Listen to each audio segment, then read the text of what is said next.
नमस्कार दोस्तों, स्वागत है आप सभी का मेरे YouTube चैनल जीके वाला में।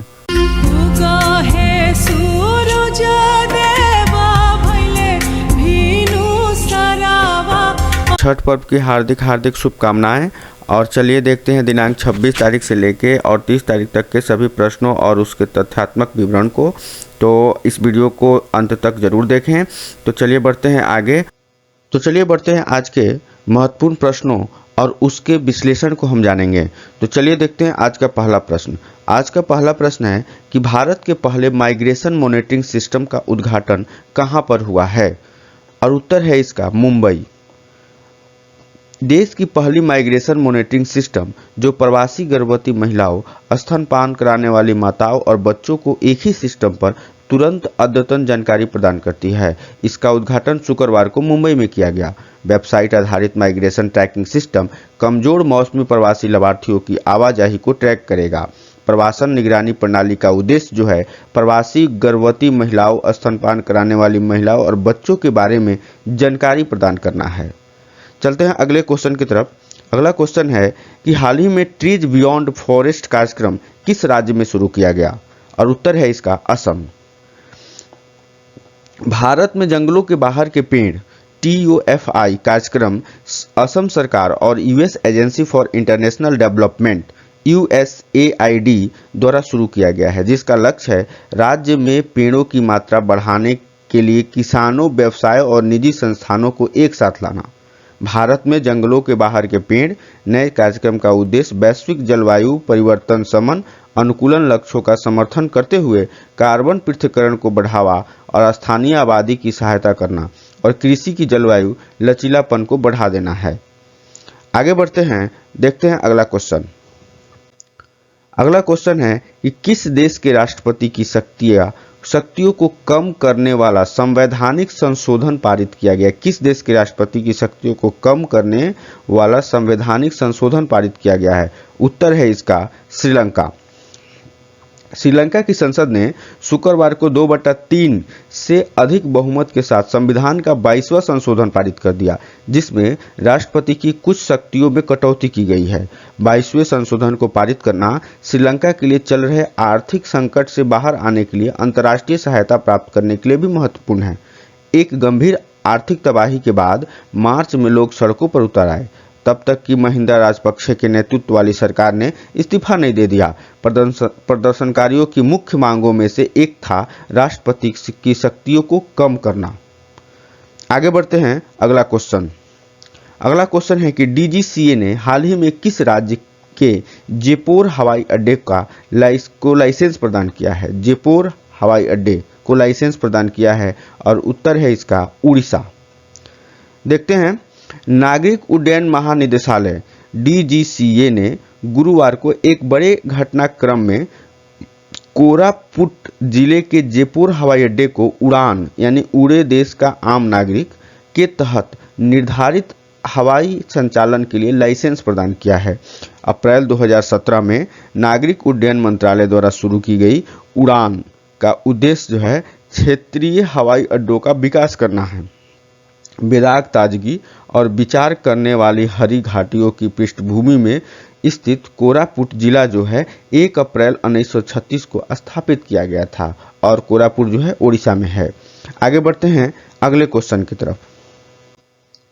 अगला क्वेश्चन है कि हाल ही में किस राज्य में भारत के पहले वर्टिकल लिफ्ट सी ब्रिज का निर्माण किया जा रहा है? और उत्तर है इसका तमिलनाडु। ये ब्रिज जो है रामेश्वर को तमिलनाडु से जोड़ेगा और यह भारत का पहला वर्टिकल लिफ्ट सी ब्रिज होगा। इस परियोजना की आधारशिला प्रधानमंत्री नरेंद्र मोदी ने मार्च 2019 में कन्याकुमारी में रखी थी। इस पुल के बन जाने से भारतीय रेलवे गति से ट्रेनों को संचालित कर पाएगी। यह पम्बन और रामेश्वरम के बीच यातायात को भी बढ़ावा देगा।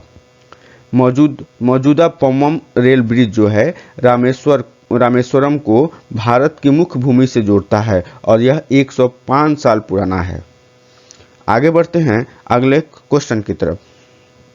अगला क्वेश्चन है प्रधानमंत्री आवास योजना शहरी के तहत किस राज्य को सर्वश्रेष्ठ पुरस्कार 2021 दिया गया है?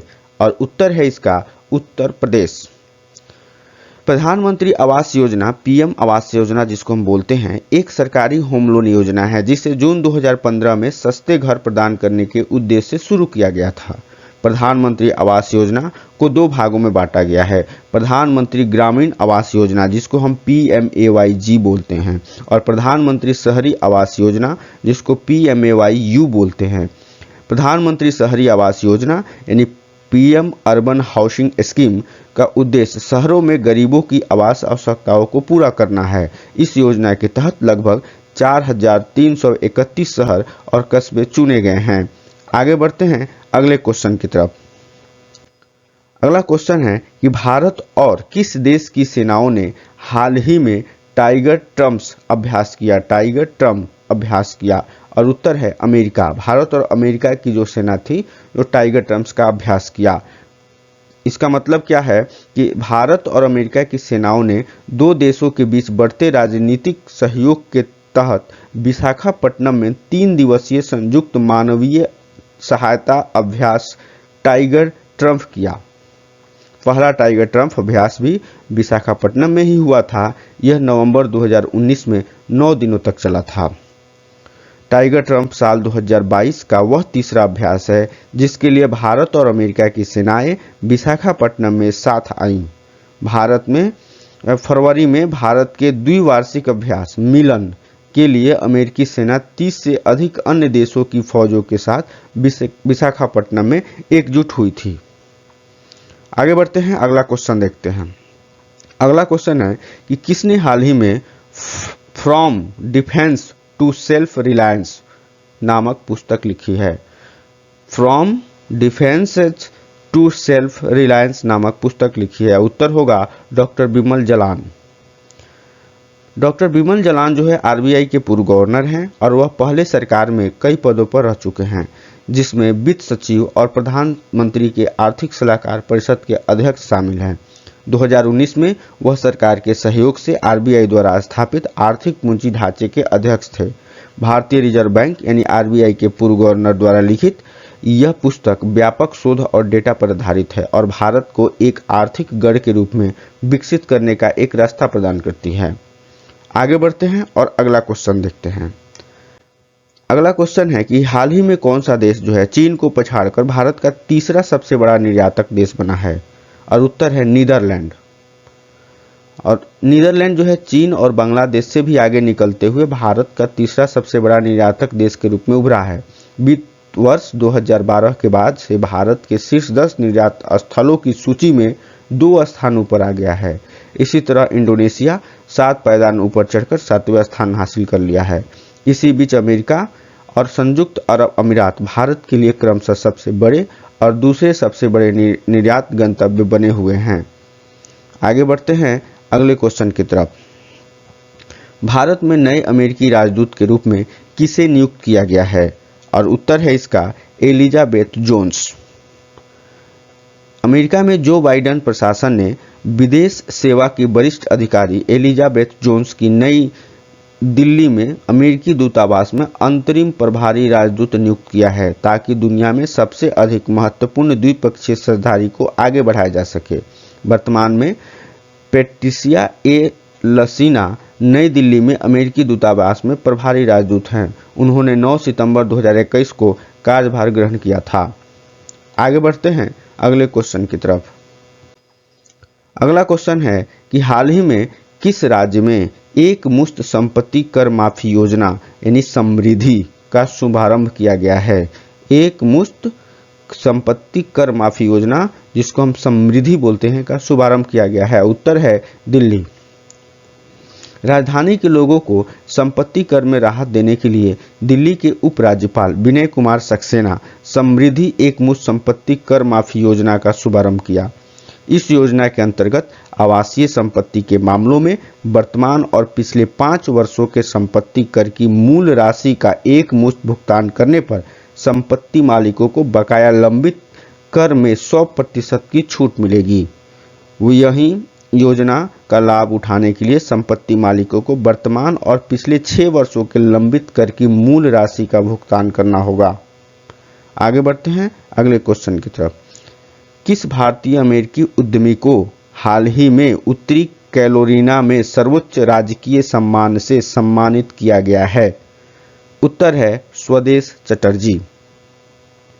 प्रख्यात भारतीय अमेरिकी उद्यमी और कार्यकर्ता स्वदेश चटर्जी को अमेरिकी राज्य उत्तरी कैरोलिना के शीर्ष सम्मान से सम्मानित किया गया है। चटर्जी को पिछले 3 दशकों के दौरान अमेरिका और भारत के संबंधों को सुदृढ़ करने में उनके योगदान के लिए सम्मान दिया गया है। नॉर्थ कैरोलिना के गवर्नर रे कूपर ने कैरी शहर में एक समारोह में 75 वर्षीय चटर्जी को order of the long leaf pine सम्मान से सम्मानित किया। आगे बढ़ते हैं अगले तथ्य की तरफ। अगला क्वेश्चन है कि हाल ही में Indian banks association IBA Indian banks association के नए अध्यक्ष कौन चुने गए हैं? और उत्तर है इसका AK गोयल। भारतीय बैंक संघ IBA ने यूके बैंक के प्रबंध निदेशक AK गोयल को अपना अध्यक्ष चुना है। गोयल ने यूनियन बैंक के प्रबंध निदेशक और CEO राज किरण राय की जगह बैंकिंग क्षेत्र संघ के प्रमुख के रूप में पदभार ग्रहण किया है। IBA देश में बैंकिंग प्रबंधन हेतु एक प्रतिनिधि संस्था है। इसकी स्थापना 26 सितंबर 1946 को हुई थी और इसका मुख्यालय जो है मुंबई में है। आगे बढ़ते हैं अगले क्वेश्चन की तरफ। वर्ष 2023 में इंटरपोल महासभा की मेजबानी कौन करेगा? और उत्तर है इसका वियना। इंटरपोल एक अंतर सरकारी संगठन है जिसमें भारत समेत 194 देश हैं। इंटरपोल का मुख्यालय लियोन फ्रांस में है जिसका गठन सन 1923 में अंतर्राष्ट्रीय आपराधिक पुलिस आयोग के रूप में किया गया था और 1956 में इसका नाम इंटरपोल रखा गया। भारत 1949 में इंटरपोल में शामिल हुआ और इसके सबसे पुराने सदस्यों में से एक है। CBI के निदेशक इंटरपोल इंडिया के प्रमुख होते हैं। CBI इंटरपोल के साथ समन्वय करने के लिए भारत का राष्ट्रीय केंद्रीय ब्यूरो है। आगे बढ़ते हैं अगले तथ्य की तरफ। अगला क्वेश्चन है कि हाल ही में सैटर्न अवार्ड 2022 में सर्वश्रेष्ठ अंतर्राष्ट्रीय फिल्म पुरस्कार किसने जीता? और उत्तर है RRR ने। सैटर्न अवार्ड की 50 एनिवर्सरी पर राजा मौली की फिल्म ने यह अवार्ड जीतने में सफलता हासिल की। राजा मौली की फिल्म थी RRR। यह अवार्ड जीतने के बाद फिल्म के निर्देशक SM राजामौली भी काफ़ी खुश हैं। Saturn award academy of science fiction, fantasy horror films द्वारा प्रस्तुत किए जाते हैं। अगला क्वेश्चन है कि निपोन गोस्वामी का निधन हाल ही में हुआ। वे कौन थे? निपोन गोस्वामी, और वो अभिनेता थे। निपोन गोस्वामी का जन्म असम के तेजपुर शहर में हुआ था। संग्राम निपोन गोस्वामी की पहली जो है असमिया फिल्म थी। संग्राम जो थी निपोन गोस्वामी की पहली असमिया फिल्म थी और एक असमिया फिल्म में मुख्य अभिनेता के रूप में पहली सफलता थी। उन्होंने कल्पना लाजमी की दमन, भावेंद्र नाथ सैकिया की काल संध्या और राजकुमार कोहली की विरोध सहित 7 हिंदी फिल्मों में अभिनय किया था। आगे बढ़ते हैं अगले क्वेश्चन की तरफ। अगला क्वेश्चन है कि कहां पर हाल ही में मैं भी सुभाष अभियान शुरू किया गया है? मैं भी सुभाष, और उत्तर है लद्दाख में। मैं भी सुभाष अभियान कार्यक्रमों की एक श्रृंखला है जो संस्कृति मंत्रालय के सहयोग से नेताजी सुभाष चंद्र बोस INA ट्रस्ट द्वारा आयोजित की जाती है। मैं भी सुभाष अभियान का उद्देश्य जो है स्वतंत्रता संग्राम में नेताओं के योगदान के बारे में जागरूकता पैदा करना है। अगले साल 2023 में 23 जनवरी को नेताजी की 150वीं जयंती के मौके पर मैं भी सुभाष अभियान का आयोजन होने जा रहा है जो मुंबई और कोलकाता में शुरू हो रहा है। आगे चलते हैं अगले क्वेश्चन की तरफ। अगला क्वेश्चन है कि कौन सा देश हाल ही में मनोरंजन प्रायोजन के लिए भांग के उपयोग को वैध करेगा? भांग के उपयोग को वैध करेगा, यानी लीगल करेगा। उत्तर है जर्मनी। जर्मनी वो देश है। जर्मनी सहित कई यूरोपीय देशों ने पहले ही सीमित औषधीय प्रयोजनों के लिए भांग को वैध करने की तैयारी में हैं। औषधीय प्रयोजनों के लिए भांग का उपयोग जर्मनी में 2017 से कानूनी है। स्वास्थ्य मंत्री कार्ल लैटरबैक ने कहा कि नए नियम यूरोप के लिए एक मॉडल के रूप में काम कर सकते हैं। वास्तव में 2024 से पहले यह प्रभावी नहीं हो सकते हैं। स्वास्थ्य मंत्री ने कहा कि इस योजना के तहत लोगों को भांग के 3 पौधे उगाने और 20 से 30 ग्राम तक भांग खरीदने या रखने की अनुमति होगी। आगे बढ़ते हैं अगले क्वेश्चन की तरफ।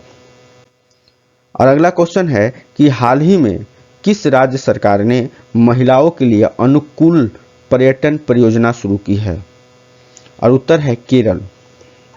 केरल राज्य पर्यटन विभाग ने महिलाओं के लिए सुरक्षित और स्वच्छ स्थलों को सुनिश्चित करने के लिए महिला अनुकूलन पर्यटन परियोजना शुरू की है। परियोजना के माध्यम से आरटी मिशन का उद्देश्य महिलाओं द्वारा संचालित महिला इकाइयों और पर्यटन केंद्रों का एक नेटवर्क बनाना है और यह परियोजना ये भी सुनिश्चित करेगी कि राज्य में पर्यटन स्थल महिला पर्यटकों की जरूरतों को पूरा कर रहे हैं कि नहीं। आगे बढ़ते हैं और देखते हैं आज का अंतिम क्वेश्चन। यूएनएससी की आतंकवाद बैठक किस देश में आयोजित की जाएगी? और उत्तर है इसका भारत। संयुक्त राष्ट्र सुरक्षा परिषद की आतंकवाद निरोधी समिति CTC की 2 दिवसीय विशेष बैठक भारत में हो रही है। 2015 के बाद से यह पहली बार है जब यूएनएससी की आतंकवाद निरोधी समिति की बैठक न्यूयॉर्क स्थित हेडक्वार्टर से बाहर हो रही है। बैठक मुंबई और दिल्ली में आयोजित हो रही है, जिसका विषय है आतंकवादी उद्देश्यों के लिए नई टेक्नोलॉजी के उपयोग का मुकाबला करना। बैठक का उद्देश्य इंटरनेट और सोशल मीडिया, वैश्विक आतंकी नेटवर्क के लिए फंडिंग और मानव रहित हवाई प्रणालियों का प्रसार जैसे ड्रोन जैसी चुनौतियों से निपटने के तरीके को खोजना। तो ये थे आज के तथ्यों और प्रश्नों के संग्रह। मेरे ऐसे ही वीडियो को देखने के लिए कृपया इस चैनल को लाइक सब्सक्राइब जरूर करें ताकि मेरा वीडियो आप लोगों तक सबसे पहले पहुंच सके। तो कृपया इसे सब्सक्राइब जरूर करें। और अधिक देश और दुनिया के बारे में जानने के लिए कृपया लॉगिन करें हमारे ऑफिशियल वेबसाइट sarkaridarpan.in पर। तो चलिए मिलते हैं अगले वीडियो में, तब तक के लिए नमस्कार।